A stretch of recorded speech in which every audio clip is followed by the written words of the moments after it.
कोल्हापूर जिल्हा सहकारी दूध उत्पादक संघ अर्थात गोकुळच्या निवडणुकीचे पडघम वाजलेले आहेत आणि सर्वत्र आता गोकुळ निवडणुकीची धामधूम सुरू आहे. मात्र याच धामधुमीमध्ये सामाजिक कार्यकर्ते युवराज येडुरे यांनी गोकुळच्या कार्यालयाच्या काही अंतरावर गोकुळ चौकामध्ये आत्मक्लेश आंदोलन पुकारलेलं आहे. नेमक्या त्यांच्या काय मागण्या आहेत हे आपण जाणून घेणार आहोत. या आंदोलनामध्ये शेकडो दूध उत्पादक शेतकरी आहेत. हे शेतकरी देखील सहभागी झालेले आहेत आणि हे आंदोलन नेमकं काय आहे, कशासाठी आहे हे आपण जाणून घेऊयात. साहेब, काय सांगाल, आज तुम्ही गोकुळच्या चौकामध्ये आत्मक्लेश आंदोलन करत आहात. नेमक्या काय मागण्या आहेत आणि हे आंदोलन करण्यामागचा उद्देश काय? आज गोकुळची बदनामी, गोकुळची दिशाभूल करण्याचा प्रयत्न या महाराष्ट्रामध्ये केला जात आहे आणि त्याचा परिणाम आमच्या ग्रामीण भागातील दूध उत्पादकांच्यावरती होत आहे आणि तो कुठेतरी बंद व्हावा. गोकुळ आमचा हक्काचा आहे, आमची ती प्रतिमा आहे, ती आमच्या भावना आहेत आणि त्याच्यावरती आमचं घर चालतं, शिक्षण त्याच्यावरती होतं, लग्न त्याच्यावरती मुलांची होतात आणि अशा अनेक गोष्टी असताना देखील याची बदनामी थांबवावी आणि जो काही घोडेबाजार चालू आहे या ठरावाच्या माध्यमातून तो कुठेतरी बंद झाला पाहिजे आणि आमच्या शेतकऱ्यांना न्याय मिळाला पाहिजे आणि आम्ही आमच्या शेतकऱ्यांना किंवा आमच्या दूध उत्पादकांना त्यात मतदानाचा अधिकार मिळाला पाहिजे. कारण तो बाप आहे ना, कुठला लहान भाऊ छोटा भाऊ. आता चालेल, राजकारण झालं की तू मोठा बाप काय मी मोठा बाप, ह्या गोष्टी कुठेतरी बाजूला करून आपण या ठिकाणी शेतकरी वर्गाला एकत्र करून किंवा दूध उत्पादकांना एकत्र करून आमच्या काय मागण्या आहेत, आम्हाला काय वाटतं गोकुळ बद्दल, ते कुणी विचारायला तयार नाही. आज आम्ही सकाळपासून या ठिकाणी आंदोलनाला बसलेला आहे, आत्मक्लेश आंदोलन करतोय. आज कुणीही भेटायला आलं नाही, विचारलं देखील नाही. म्हणजे तुम्हाला आमच्या दूध उत्पादकांची किंमत नाही आहे का? तुम्ही आम्हाला डावलण्याचा प्रयत्न करताय का? जर दूध उत्पादक दूध बंद जर केलं तर हा गोकुळ संघ चालेल का? आमची ती अस्मिता आहे, त्या ब्रँड आहे, त्यामुळे हा ब्रँड टिकावा आणि त्यांच्याशी आमची नाळ जुळलेली आहे गोकुळशी. त्यामुळे आम्हाला असं वाटतं की आमच्या दूध उत्पादकांना न्याय मिळावा, मतदानाचा अधिकार मिळावा. त्यांना ज्या वाटणाऱ्या सर्व गोष्टी असतील त्या आम्ही 12-13 मुद्दे काढलेले आहेत, त्या मागण्या त्यांनी प्रशासनाने पूर्ण कराव्या. आमचे दूध उत्पादकांची मुलं आहेत, ती नोकरीला त्या ठिकाणी लागावीत, ही आमची मागणी आहे. खरं तर तुम्ही गोकुळ हा ब्रँड आहेत म्हणालात. कोल्हापूर जिल्ह्याबरोबरच महाराष्ट्राच्या सहकारातला एक महत्वाची संस्था म्हणून गोकुळकडे बघितलं जातं आणि तुम्ही असा आरोप केलाय की गोकुळची बदनामी सुरू आहे आणि ज्या काही घडामोडी ठरावाच्या घोडेबाजार सुरू आहे असं तुम्ही म्हणताय.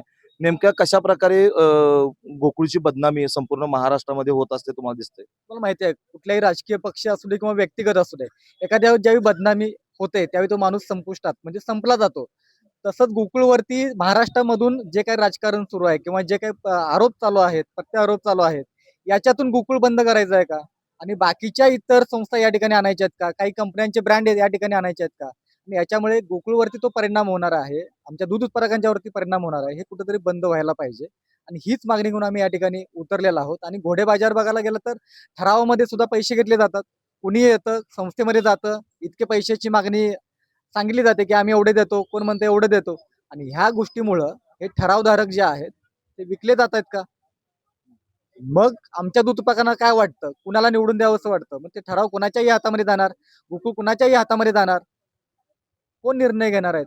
आम्हाला दरवाढीनंतर दरवाढी असेल किंवा अनेक काही जे काही प्रॉब्लेम आमच्या व्यवसायामध्ये होतात, त्याला जबाबदार कोण आहे? ते संचालक आहेत. आमचे प्रश्न मांडण्यासाठी ते जातात ना त्या सभागृहामध्ये.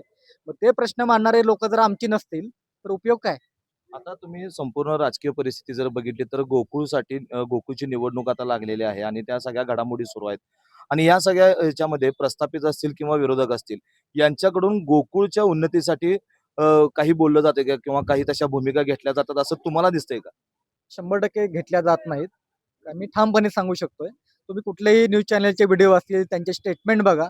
त्याच्यामध्ये एकही असा आराखडा देणारा व्यक्ती नाही आहे, संचालक नाही आहे, की 5 वर्षामध्ये आम्ही हा आराखडा, मी एक संचालक आहे, मी संचालक होणार आहे. तर माझा आराखडा काय? 5 वर्षात मी तुम्हाला काय देणार आहे? मी हा ब्रँड कुठे घेऊन जाणार आहे? याच्याबद्दल कोणीच बोलायला तयार नाहीये. आणि हेच खेदजनक गोष्ट आहे. आता या निवडणुकीमध्ये बघायला गेलं तर गेल्या 4-5 महिन्यांचा कालावधी जर बघितला आणि सगळ्या घडामोडी बघितल्या तर राज्याच्या नेतृत्व, राजकीय नेतृत्व आहे त्यांचा हस्तक्षेप या निवडणुकीमध्ये आपल्याला बघायला मिळाला. सगळं चित्र आपल्याला बघायला मिळालं. तर हे कितपत योग्य असं तुम्हाला वाटतंय? काय त्यांची राजकीय हस्तक्षेप असावा की नसावा? 100% त्यांचा हात आहे आणि घरातली भांडणं ही घरामध्ये सोडवायला पाहिजेत. संघामध्ये सोडवली पाहिजेत. ही चव्हाट्यावरती न आणता ही गोकुळची बदनामी करण्यासाठी हा घाट गाठलेला आहे. गोकुळ बंद करायचा आहे का हाच उद्देश मला कळत नाही आहे. मला असं वाटतं की गोकुळ बंद करायचं आणि नवीन कुठलेतरी ब्रँड या ठिकाणी आणायचे आहेत. पण ते होणार नाही. दूध उत्पादकांची नाळ त्या ठिकाणी गोकुळशी जोडलेली आहे. त्यामुळे आम्ही अशा बदनामीला थारा देणार नाही आणि त्यांच्यावरती कारवाई व्हावी ही आमची आता मागणी आहे त्याच्यामध्ये. आज या आंदोलनामध्ये शेकडो दूध उत्पादक शेतकरी असतील आणि गोकुळ संलग्नित ग्राहक असतील या ठिकाणी तुमच्या या आंदोलनाला पाठिंबा देण्यासाठी आलेले आहेत. या निवडणुकीमध्ये युवराज येडुरे यांची भूमिका कशा प्रकारची असणार आहे? यावेळी जे ठरावधारक आहेत किंवा जे संस्था चालक आहेत त्यांनी विचार करावा की आपल्याला फक्त ह्या 2-4 महिन्यामध्ये विचारलं जात आहे, 5 वर्षामध्ये तुमच्याकडे कोणीही येत नाही, तुम्हाला विचारलं जात नाही. तुमचा ठराव न विकता योग्य व्यक्तीकडे तो ठराव गेला पाहिजे आणि योग्य व्यक्ती त्या ठिकाणी संचालक झाला पाहिजे आणि आमचा आराखडा म्हणजे आम्हाला 5 वर्षामध्ये काय करून देणार आहे त्याचा आराखडा सादर करणाऱ्या व्यक्तीला त्या ठिकाणी तो व्यक्ती गेला पाहिजे अशी आमची भावना आहे मनापासून. हे आंदोलन करत असताना तुम्ही 10 मुद्दे घेऊन प्रशासनासमोर जाणार आहात. नेमके त्यातला महत्वाचा मुद्दा कोणता आहे?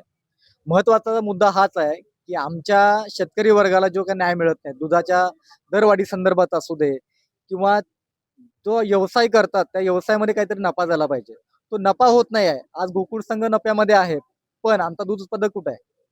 त्याचं काय? तर ही महत्वाची एक मागणी आहे की त्यांचा मुलगा या गोकुळ संघामध्ये कामाला लागला पाहिजे. त्यांना मतदानाचा अधिकार मिळाला पाहिजे. गोकुळची बदनामी करणं त्यांच्यावरती कारवाई केली पाहिजे. असे काही मुद्दे आहेत त्याच्यावरती आम्ही हे आंदोलन करतोय आणि शांततेमध्ये करतोय. या आंदोलनाचं आज तुम्ही प्रशासनाला निवेदन देताय, आत्मक्लेश आंदोलन करताय आणि यापुढे आंदोलनाचा पुढचा टप्पा कसा असेल आणि प्रशासनाला काय इशारा देताय? प्रशासनाला मी इशारा देतोय. आज हे आत्मकलश आहे, शांततेचं आंदोलन आहे. जर दूध उत्पादकांची खदगद जर बाहेर आली, तर आपण कुठे पळून जाल? काय कराल? तुम्हाला त्याचं म्हणजे कायला म्हणतात आपण, कळणार देखील नाही तुम्हाला. कारण त्याचा राग किंवा संयम जो आहे, तो जर तुटला तर खूप मोठ्या प्रमाणात काही होऊ शकतं. त्याच्यामुळे माझी विनंती आहे की ह्या 10 मुद्द्यावरती त्यांनी गांभीर्याने विचार करावा आणि याच्यावरती आम्हाला रीतसर 15 दिवसापर्यंत आम्हाला त्याचं लेखी उत्तर द्यावं या संदर्भात. तर आपण पाहिलं की गोकुळ हा संपूर्ण महाराष्ट्र राज्यामध्ये एक मोठा ब्रँड आहे आणि हे ब्रँड जे आहे हे ब्रँड टिकवणं गरजेचं आहे. त्यासाठी जो गोकुळमध्ये कोणीही बाप नाही आहे किंवा कोणीही वरचढ नाही आहे. या ठिकाणी जो खरा बाप आहे तो दूध उत्पादक शेतकरी आहे आणि या दूध उत्पादक शेतकऱ्याला न्याय मिळावा. दूध उत्पादक शेतकऱ्याला सगळ्या निवडणुकी असतील किंवा गोकुळच्या अन्य सगळ्या ज्या काही घडामोडी आहेत त्या घडामोडीमध्ये त्यांना कुठंतरी एक चांगलं स्थान मिळावं अशी मागणी आम्ही या ठिकाणी करत असल्याचं युवराज येडुरे यांनी सांगितलेलं आहे. आणि यापुढे जर दूध उत्पादक शेतकऱ्यांना ध्यानात घेतलं नाही तर तीव्र आंदोलन छेडण्याचा इशारा देखील युवराज येडुरे यांनी दिलेला आहे. लाईव्ह मराठीसाठी सद्दाम अली, कोल्हापूर.